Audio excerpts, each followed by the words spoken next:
అనకాపల్లి జిల్లాలోని కోటవుట్ల మండలం కైలాసపట్నం అనాథ స్కూల్లో జరిగిన ఫుడ్ పాయిజన్ ఘటనలో మృతుల సంఖ్య 4కి చేరింది. మరికొంతమంది పరిస్థితి విషమంగా ఉన్నట్లుగా తెలుస్తోంది. ఇక ఈ ఘటనపై డిప్యూటీ డీఈఓ ఎంక్వైరీకి ఆదేశాలు జారీ చేశారు.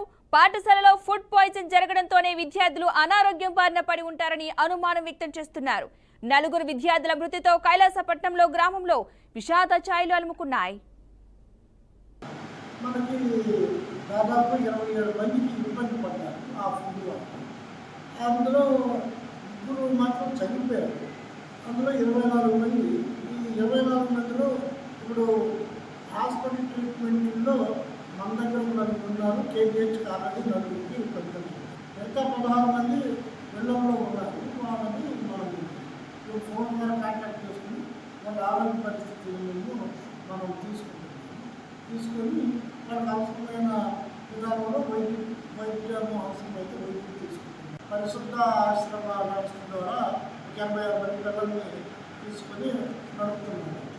అందులో మొన్న బిర్యానీ తినడం వల్ల మనకి దాదాపు 27 మందికి ఇబ్బంది పడ్డారు ఆ ఫుడ్ వల్ల. అందులో ఇప్పుడు మాత్రం చనిపోయారు. అందులో 24 మంది. ఈ 24 మందిలో ఇప్పుడు హాస్పిటల్ ట్రీట్మెంట్లో మన దగ్గర ఉన్నారు. కేజీహెచ్కి ఆల్రెడీ 4కి ఇబ్బంది.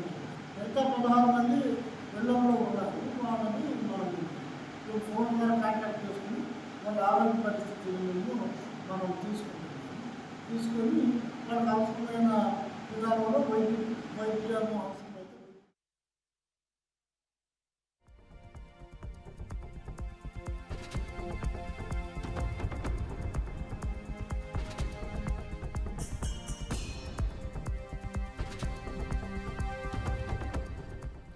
పాఠశాలలో మొత్తం 86 మంది విద్యార్థులు ఉండగా వారిలో 27 మంది నిన్న ఉదయం అనారోగ్యానికి గురయ్యారు.